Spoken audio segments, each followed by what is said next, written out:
ദിവസം വരാനുണ്ട്. റബ്ബിന്റെ മുന്നിൽ നമ്മൾ എത്തും. അന്ന് നമ്മൾ കൈകൾ കൂപ്പി പറഞ്ഞത് കൊണ്ട് ഒരു കാര്യവും ഉണ്ടാവുകയില്ല. എന്താണത്? ഖാല റബ്ബിർജിഊൻ, റബ്ബേ എന്നെ ദുനിയാവിലേക്ക് പിന്നെയും തിരിച്ചയക്കണമേ. അസ്ഹാബുൽ അറാഫ് എന്ന് പറയുന്ന ആളുകളുണ്ട്. ആരാണത്? അസ്ഹാബുൽ അറാഫ്. ഖുർആനിൽ ഒരു സൂറത്ത് തന്നെ ഉണ്ട് അറാഫ് എന്ന് പറഞ്ഞു. എന്താണ് അവരുടെ അവസ്ഥ?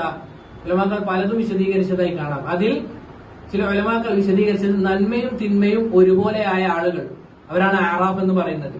നിങ്ങൾ ആലോചിച്ച് നോക്ക്, നമ്മൾ അതിൽ പെട്ടാലുള്ള അവസ്ഥ ആലോചിച്ച് നോക്ക്. ശരിക്കും ചിന്തിച്ചു നോക്കണം. നമ്മൾ അവിടെ പെട്ട് കഴിഞ്ഞാൽ അവിടുന്ന് നമുക്ക് റബ്ബിനോട് ഖാല റബ്ബിർജിഊൻ എന്ന് പറഞ്ഞതുകൊണ്ട് കാര്യമുണ്ടോ? ഒരിക്കലുമില്ല. എന്താ അല്ലാഹു സുബ്ഹാനഹു വ തആലയുടെ മറുപടി? ഖാല കല്ലാ ഇന്നഹാ കലിമത്തുൻ ഹുവ ഖായിലുഹാ, തീർച്ചയായും അത് വൃഥാ പറയുന്ന വാക്കുകളാണ്. കാരണം ഒരാൾ ദുനിയാവിൽ ജീവിച്ച് മരിച്ചു കഴിഞ്ഞാൽ പിന്നീട് അയാൾക്ക് ഒരു തിരിച്ചുപോക്കില്ല. കഴിഞ്ഞു, ഖലാസ്. ദുനിയാവിൽ ജീവിച്ച് മരിച്ചു കഴിഞ്ഞാൽ തീർന്നു. എന്താണ് സഹോദരങ്ങൾ നമ്മളെ കാത്തിരിക്കുന്നത്? ഒന്നാമതായി ഖബറാണ്. എന്താണ് അവിടുത്തെ അവസ്ഥ? ആലോചിച്ച് നോക്കി. ഇവിടെ ഇപ്പൊ കറണ്ടങ്ങ് പോവുകയാണ്. എന്തായിരിക്കും ഇവിടുത്തെ അവസ്ഥ? ഇരുട്ടാണ്.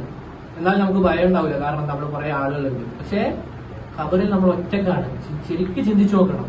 സലഫുകളിൽ ചില ആളുകൾ അവർ ഇരുട്ടുള്ള റൂമുകളിൽ പോയി ഇരുന്നു കൊണ്ട് അങ്ങോട്ടും ഇങ്ങോട്ടും ഉറക്ക് കിട്ടാതെ നടന്ന ആളുകളുണ്ട് സലഫുകളിൽ. അവർ ആലോചിക്കുന്നത് എന്താണ്?